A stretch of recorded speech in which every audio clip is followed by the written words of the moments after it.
मुंबई के दहिसर पूर्व के प्रभाग 2 में ठाकरे शिवसेना और मनसे की अधिकृत उम्मीदवार धनश्री कोलगे के जनसमर्थन में शिवसेना की ब्रांड फायर नेता सुषमा अंधारे, विनोद घोसालकर, विलास पोटनी सहित कई वरिष्ठ नेताओं ने जनसभा में अपनी उपस्थिति दिखाई, जिसके बाद प्रचार रथ पर शिवसेना नेता सुषमा अंधारे ने जबरदस्त चुनावी प्रचार करते हुए कई मुद्दों को लेकर भाजपा और शिंदे पर जमकर भाषण दिया, जहां उनको देखने और सुनने के लिए हजारों की संख्या में महिलाओं की भीड़ उमड़ पड़ी। उनके प्रचार में आने से स्थानिक कार्यकर्ताओं में जबरदस्त जोश देखने को मिला।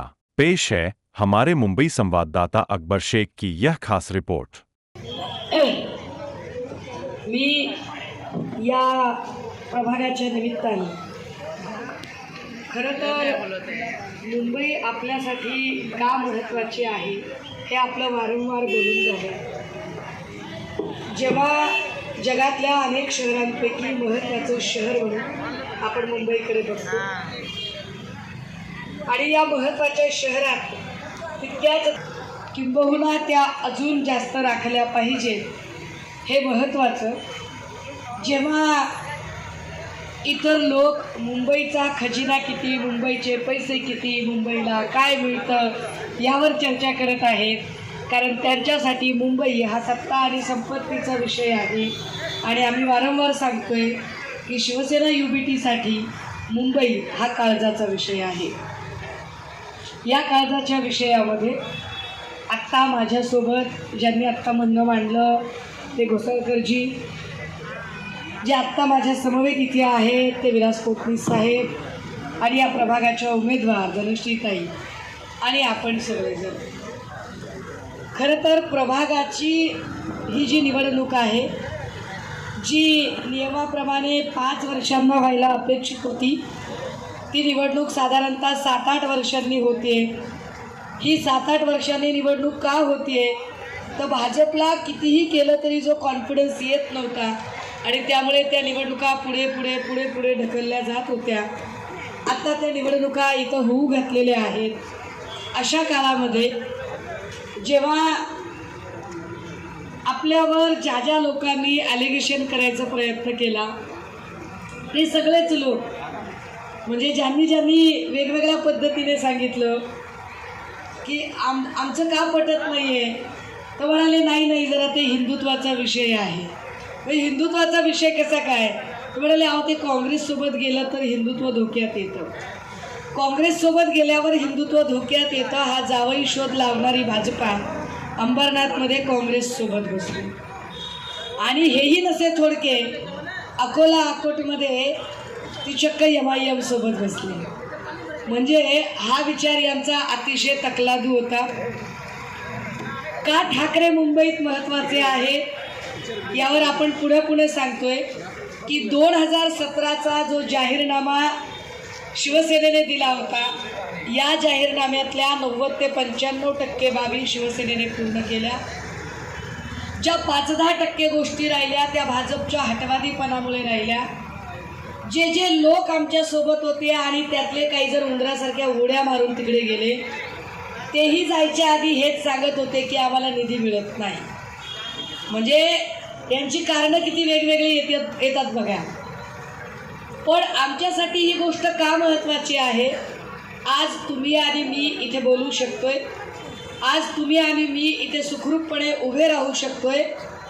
विचार करा, जर 2020-21ला कोरोना काळातल्या त्या महामारीमध्ये कुटुंब प्रमुख म्हणून उद्धव साहेबांनी आमची काळजी घेतली नसती तर आम्ही इथे सुखरूप उभे असतो का?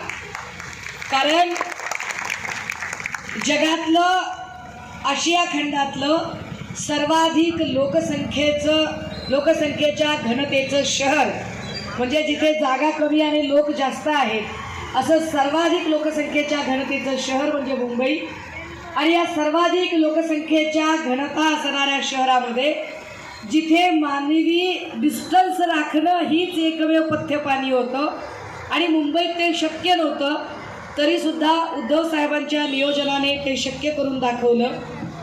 जेव्हा उत्तर प्रदेशमध्ये प्रेतं नदीवर तरंगत होती, गुजरातमध्ये प्रेतं रस्त्यावर जाळली जात होती, तेव्हा मुंबईमध्ये आणि एकूण महाराष्ट्रामध्ये प्रत्येक माणसाला कोविडच्या काळात ऑक्सिजन, बेड, रेमडेसिवीर प्रत्येक गोष्ट वेळच्या वेळेला मिळेल याची काळजी उद्धव साहेबांकडून घेतली जात होती.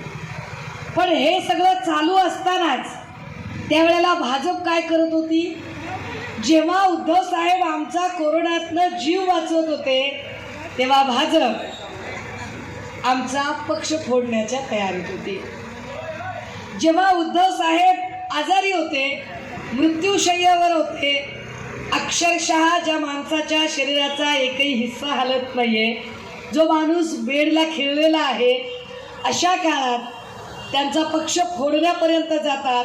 नुसता पक्ष फोडत नाही, म्हणजे एका आईला, एका पत्नीला काय वाटत असेल बरं की एकीकडे आपला नवरा अशा पद्धतीने अंथरुणावर खिळलेला आहे, त्याचा राजपाट हिसकावून घेण्यासाठीचे सगळे षडयंत्र रचून झालेले आहेत, आणि दुसरीकडे आपल्या पोराभोवती अभिमन्यूला चक्रव्यूहामध्ये अडकवावा तसे सगळे विरोधक त्याच्या भोवती उभे राहून त्याच्यासमोर फासाचा दोर लटकवत आहेत. आणि अशाही सगळ्या परिस्थितीला भेदून जाऊन आदरणीय रश्मी वहिनी उभ्या राहतात, चिडचिड करत नाहीत, रागराग करत नाहीत, कुठेही मीडियाला उथळबाजीचं स्टेटमेंट देत नाहीत. त्या अत्यंत शांतपणे मासाहेब मीनाताई ठाकरे अर्थात आमच्या मातोश्री यांचा वारसा त्या चालवत राहतात.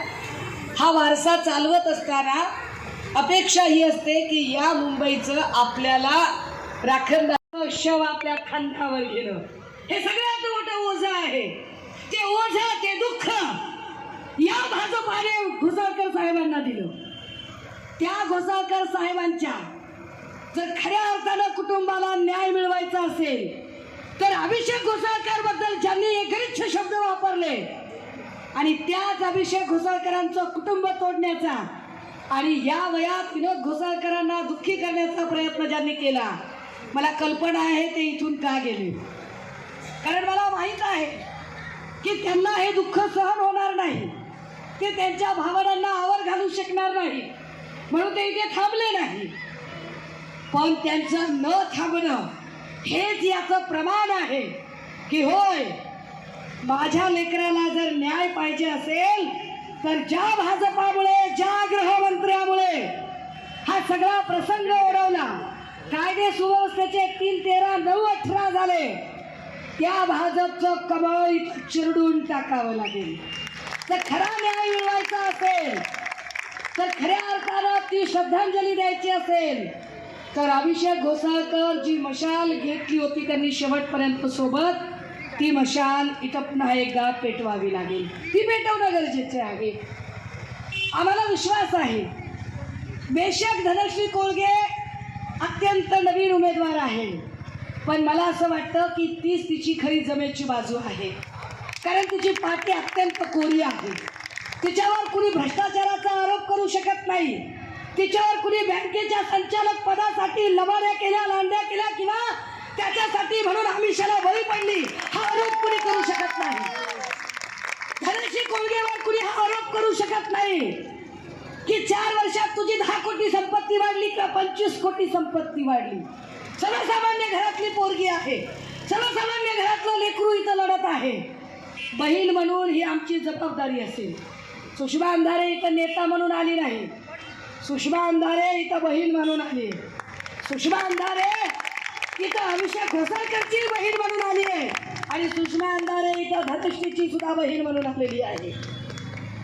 की जर माझ्या भावाचा अशा पद्धतीने जर कुणी अंत करत असेल आणि त्याच्याबद्दल जर इतक्या गलिच्छ भाषेत, हिरकस भाषेत बोलत असतील तर निश्चितपणे या सगळ्या लोकांना जागा दाखवण्याची गरज आहे. खरं तर मी असे खूप लोक बघितलेत.